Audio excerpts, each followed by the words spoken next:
So good evening, everybody. Thank you for being here today. And I'm Anima Mishra. I'm a speech pathologist. I have experience about 15 years working with pediatric population, mostly children and adolescents with autism, ADHD, and dyslexia. I work as a school-based speech pathologist wherein I get to see children going through their academic struggles and along with their language struggles. I have got extensive exposure in working with, I've got extensive exposure in working with speech language issues as well as sensory issues of kids who have difficulty, who are non-speaking, who use AAC devices, who have executive functioning challenges, as well as who are, echolalic and have been stuck in that echolalia phase for a very long time and have struggled in moving forward. I've got several certifications wherein prompt or PECs, these are the two most used certifications that I've seen benefit a lot of my clients. Recently, in the last 5 years, I've taken up a certification for natural language acquisition, wherein there has been elaborate steps and strategies discussed where we help individuals with strategies move beyond echolalia, step by step. How do you do that from echolalic to being in a stage of spontaneous language generation? I've been successfully using these strategies for a very long time, and I'm here wanting to share with you regarding how individuals with echolalia can benefit from these strategies. Apart from that, I'm also, volunteering my time for an organization which deals with therapy materials. So that's called as Walnut Early Supports. It's an Indian-based organization. So yeah, that is about a little bit brief information about me. And let's get back to the topic why you are really here. So we all know that echolalia is an important aspect of language development, particularly with our children in the ASD spectrum, autism spectrum. It is repetition of words or phrases. That's how most people describe it, or that's how it is mostly presented. But let me tell you, echolalia is very, very misunderstood. And mostly because of the way it has been defined, colloquially in the history. So let's go ahead and look at some of those definitions and understand the history of how it has started to be, looked down upon, looked as a thing that needs to be eliminated or reduced, and how and why this functional aspect of echolalia has been overlooked for such a long time. So let's see now. Most parents or most individuals I work with or they come to me, they are familiar with two different types of echolalia that the child presents with. One is immediate echolalia and one is delayed echolalia. Immediate is when a child repeats something they have just heard. So like if you say, do you want juice? And the child says, do you want juice? The child is exhibiting immediate echolalia, like just right after you said something. And the delayed echolalia is when the child repeats something that they have heard in the past. And mostly they're lines from TV shows or rhymes or previous conversations that children have overheard. But as a speech pathologist from an SLP point of view, we also have two different other types of echolalia that are not very widely spoken, but have so much clinical importance and are important in moving beyond these steps of to spontaneous language generation. And one of that's called as unmitigated echolalia, which is basically a verbatim or exact repetition of somebody else's speech. And the other one is mitigated echolalia, which is repetition, but in an altered form. So if I say, do you want juice? And the child says, do you want juice? It is unmitigated echolalia, which is exact repetition of what I said. But if I said, do you want juice? And the child says, do you want apple? Which is a mitigation or a change, or any other phrase that can indicate that the child is preserving some aspect of the phrase or the word the child had heard and then modifying some other aspect of it. So that's called as a mitigated echolalia. Now, I'm sure as parents or as individuals working with with individuals or autistic individuals, you must have come across all of these four types. But as I said, let's just go back a little bit, take a few steps behind and look at some very prevalent definitions and understand why this thing has become a taboo in the past and how much of struggle it has been for parents to move beyond the echolalia. I'll just read out a definition for you. This is a definition by the Oxford Dictionary, which says that echolalia is the meaningless repetition of words just spoken by another person, occurring as a symptom of mental conditions. And another definition that the psychiatric or psychological community uses is from DSM-5, which says echolalia is the automatic and apparently senseless repetition of a word or phrase that was just spoken by another person. So if you listen to both these definitions, the word meaningless, the word senseless, repetition are emphasized. And that's how the culture of not accepting echolalia or, moving on writing goals on reducing or eliminating echolalia has started. But now that we know that it is not non-functional anymore, now that we know that it is something that has communicative intent or it's an attempt to communicate, I would urge you all to use a much better definition of echolalia, at least for autistic individuals. I would not want to foray into the, area where psychologists or neuropsychologists see it as a symptom of neurological or psychiatric condition, but definitely for autistic individuals, a more apt definition is echolalia is a communication disorder characterized by repetition or imitation of words, phrases, or sounds that are heard from another person or the environment. It can serve as various functions, and some individuals use it to communicate, while others may just engage in echolalic behavior without any apparent communicative intent. So when we go by this definition, where we're emphasizing that it is a communication disorder, that means there has to be some strategies to help kids moving beyond the disorder. And that's what we are going to basically discuss today. So let's see. Again, another very critical thing that as parents of autistic individuals, you need to understand that echolalia is a part of a normal language development. Every single child goes through a echoic phase when they are developing language or acquiring language. That phase lasts between 3 to 3.5, sometimes 4 years of age, but not beyond that. Beyond that, kids have they learn from their environment how to mitigate these echoes, mix and match sentences or phrases, and then they start with longer utterances and more spontaneously generated utterances rather than just echoing somebody else. What's different, why our autistic kids stand out, is because they are echoic or echolalic so late in their lives. They find it very difficult to move beyond that echo stages and start forming spontaneously generated speech beyond that 3.5 to 4.5 years of age. But until then, yes, it is a part of normal language development. All of us go through. Some of us process language differently when we are young, and gradually, as we are gaining more vocabulary, improving our comprehension, we present as more of people who learn language as analytical processes. So by analytical processes here, I mean that we learn language from words, we add words together, make phrases, and then sentences. So it is kind of a bottom to top approach. So words, phrases, sentences, and then we make long, complex utterances, conversation back and forth.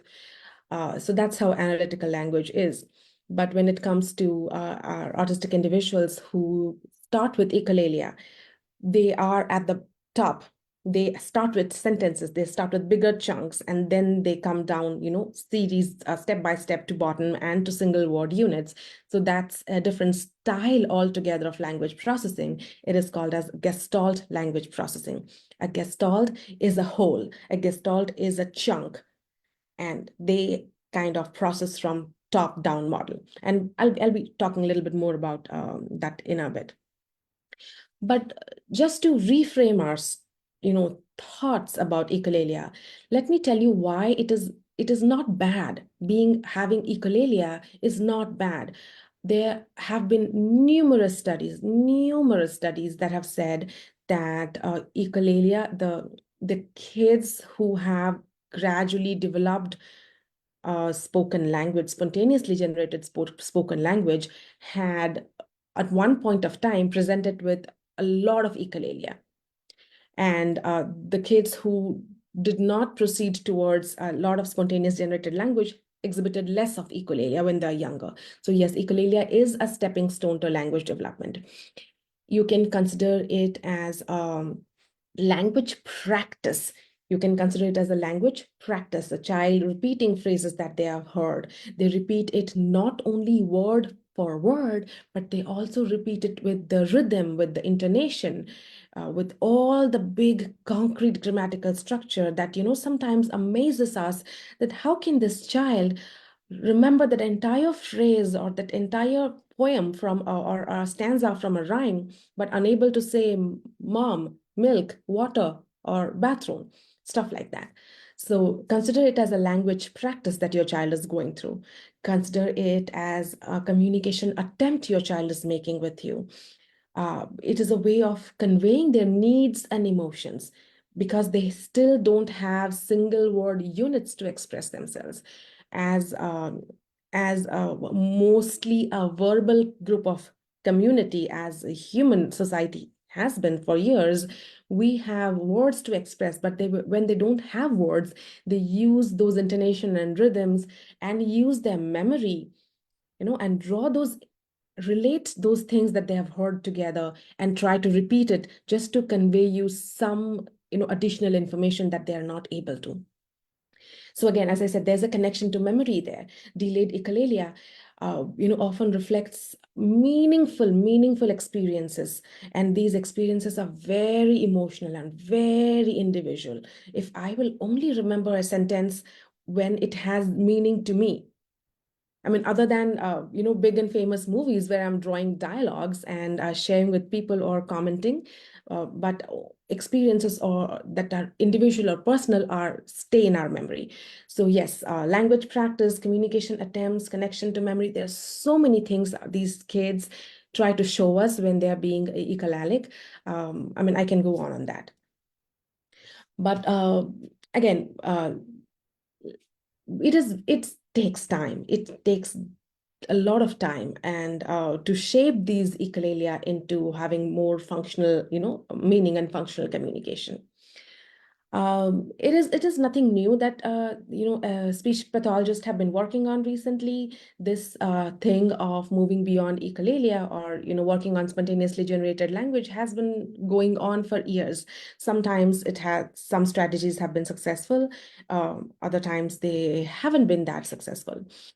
But with what I've seen in my clinical practice using, the principles of natural language acquisition, with specifically our, Gestalt language processors, it is beneficial. There has been lots and lots of my non-speaking population or my kids who have a significant echolalia who have been successfully, moving between stages and move beyond that stage where they are starting to use or depend less on echolalia and use more functional language. So all the research about echolalia and why not to eliminate it, why not to reduce it on all these the things that we hear these days of late, the neurodiversity affirming language around echolalia actually dates back to 1977 when the first article by Ann Peters, she's a linguist, spoke about how individuals processed language differently. So until then, it was language processing, as I said, from the bottom up approach, like words, phrases, sentences, and communication. But that's when it dates back to. So pretty old literature is just that, sometimes we do not have enough data, enough research support to convincingly say certain things or assert certain things. But yes, so as I said again, Gestalt language processing is when individuals primarily use delayed echolalia and gradually mitigate them. That means change them to communicate. That's how the individuals who are predominantly Gestalt language processors function. Research also says that about 83% of autistic individuals are Gestalt language processors. So that's why that it's so prevalent that the hallmark of autism has become echolalia, because it is like 83% of individuals who echo utterances. So yeah, let's talk a little bit more about these echoes and these gestalts. So as I said, the gestalt is a multi-word chunk.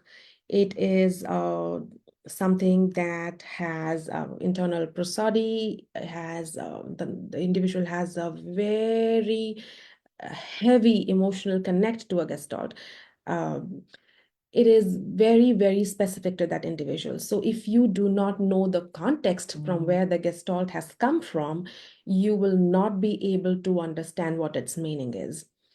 So for example, and again, most of the time they are unintelligible because our kids don't have those oral structure, those complexities already there that have been, that they can produce a clear speech. So most of these gestalts are very, very unintelligible.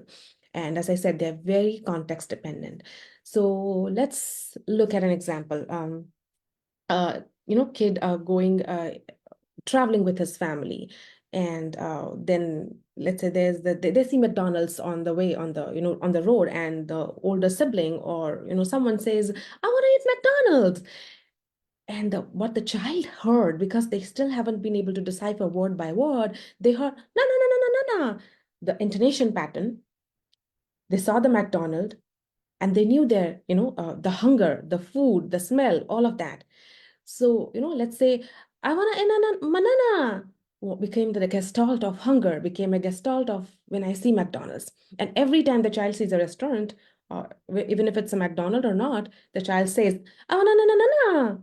And then we were like, okay, I've heard this before, but I don't know what he's saying because all I hear is na na na na na na na. But that's the gestalt. So if as a parent or a teacher or a professional, you go back and analyze the context, imagine what all these kids have been trying to speak to you all these years. Imagine how wonderfully they have communicated what they wanted.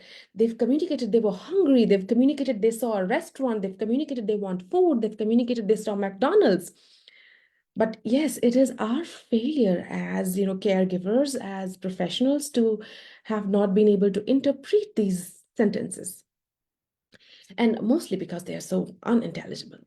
But yes, so that's how gestalts work. And then there are other kids who depend a lot on scripting.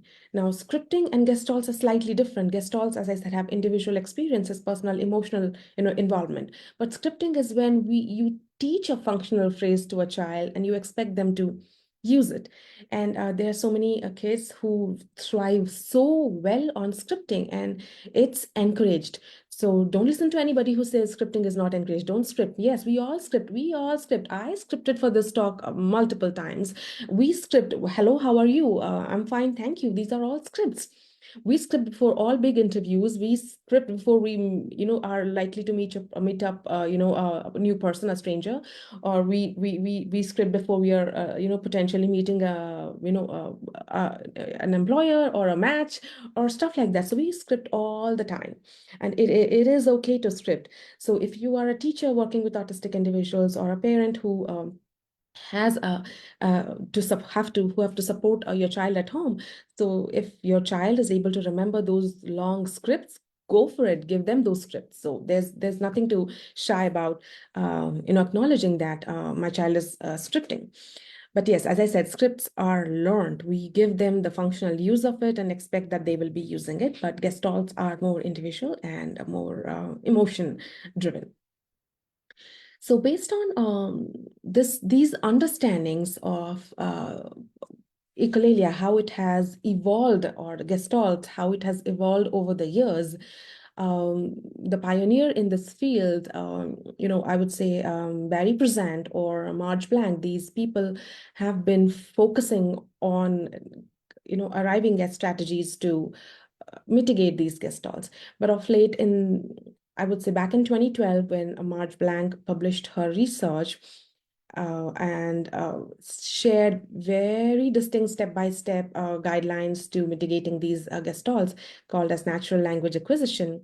Uh, as professionals, we all had a very different view. We all kind of got acquainted with the research that we had not seen for years.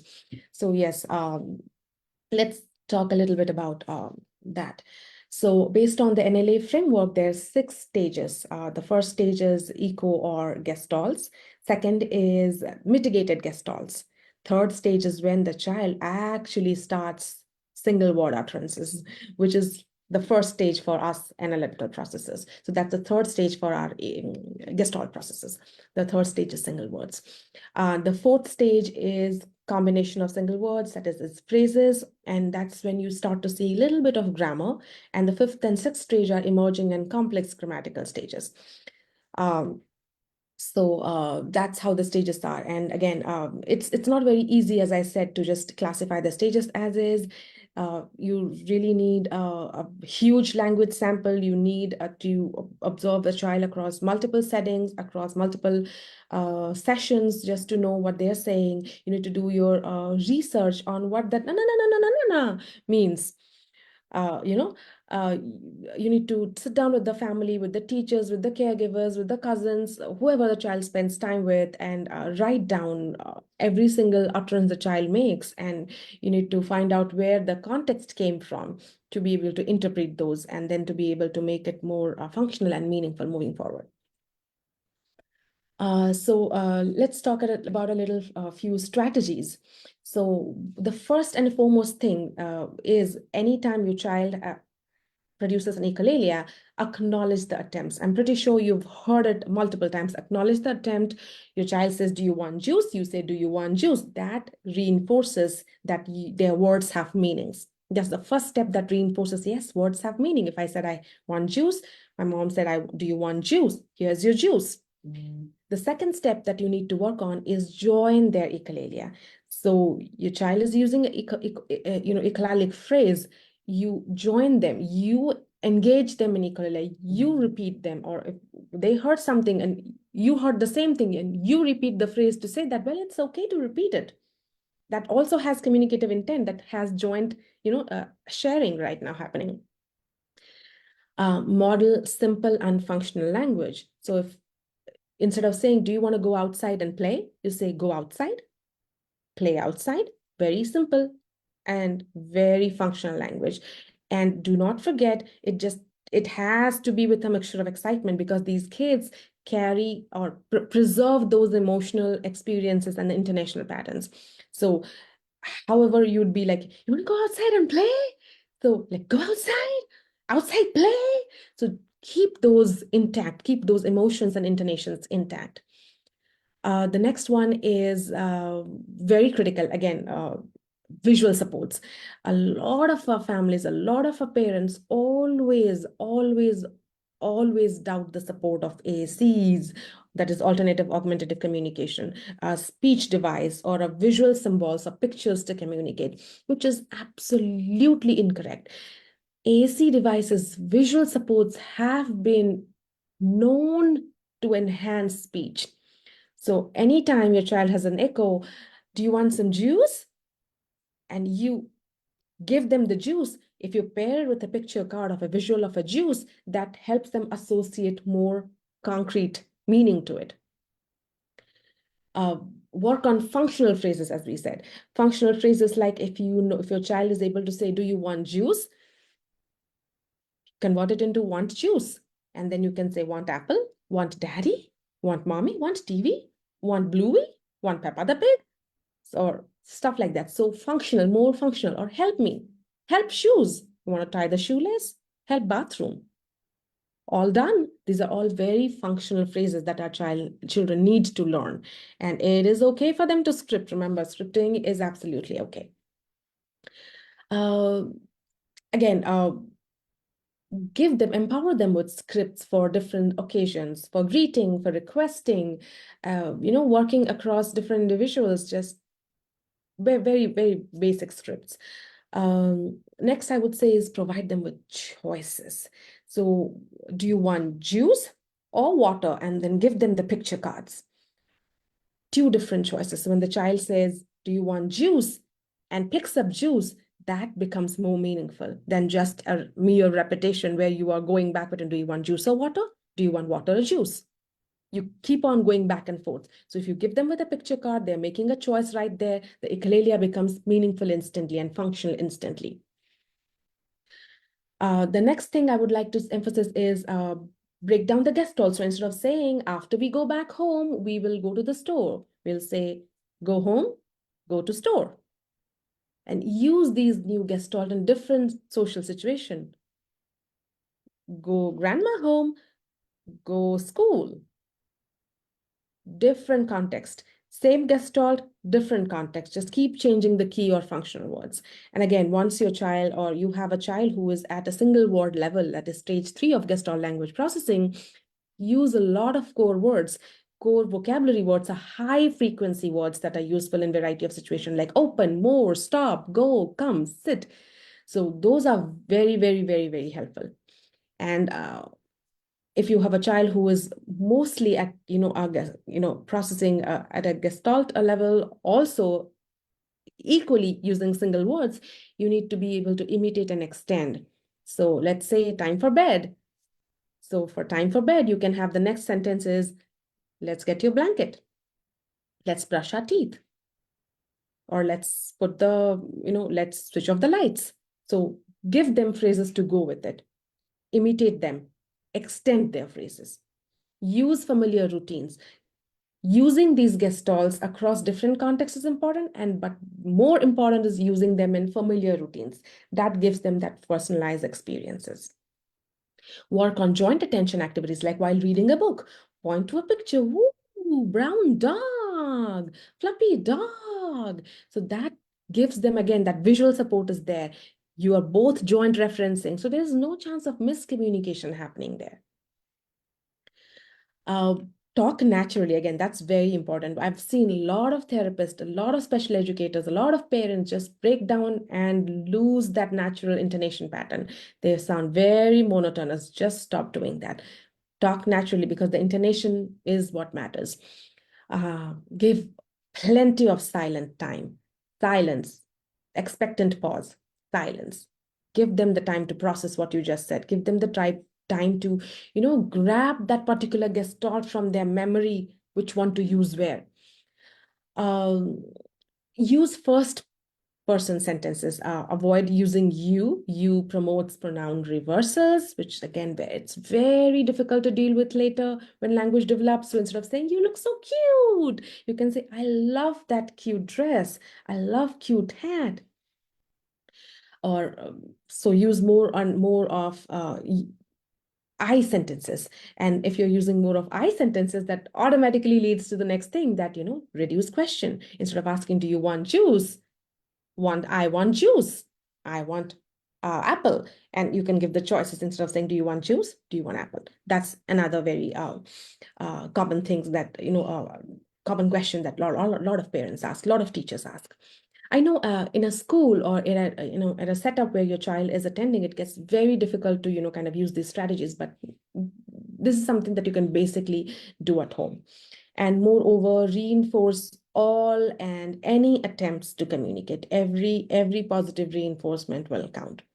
So to wrap up, ukulele is not a barrier to communication. With the appropriate strategies, we can reinforce communication, move towards meaningful speech. So if you have a speech therapist working with your child, ask for their knowledge on gestalt language processing, their knowledge on NLA, and do read up. So yeah, that is it from my side today. I'm open for any questions you may have.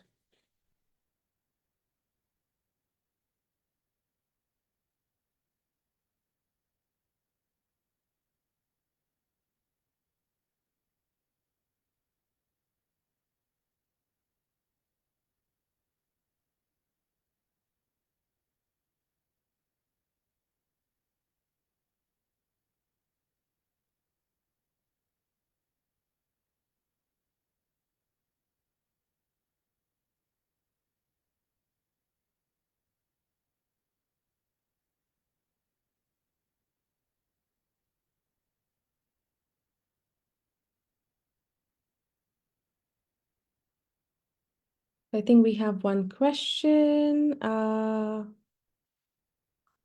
As I said, these are some of the strategies that parents can use at home and at school, at other settings too. Another thing that they can do at home is work on developing the child's comprehension, uh, work on a lot of visual supports, talk to your therapist for at-home training as well. Even if you're going for a speech therapy, ask them if you can actually get activities to do at home. Again, as I said, Walnut is a very good, Walnut Early Supports is a very good platform, which has a lot of therapy activities that parents can use at home. Yeah.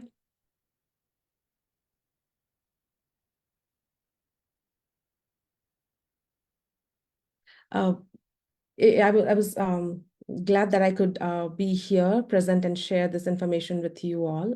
So feel free to drop by later and ask any questions, and I'm sure I'll be able to reach out to you and answer some questions. Yeah. So as there are no further questions, we'll just call it a day. Thank you.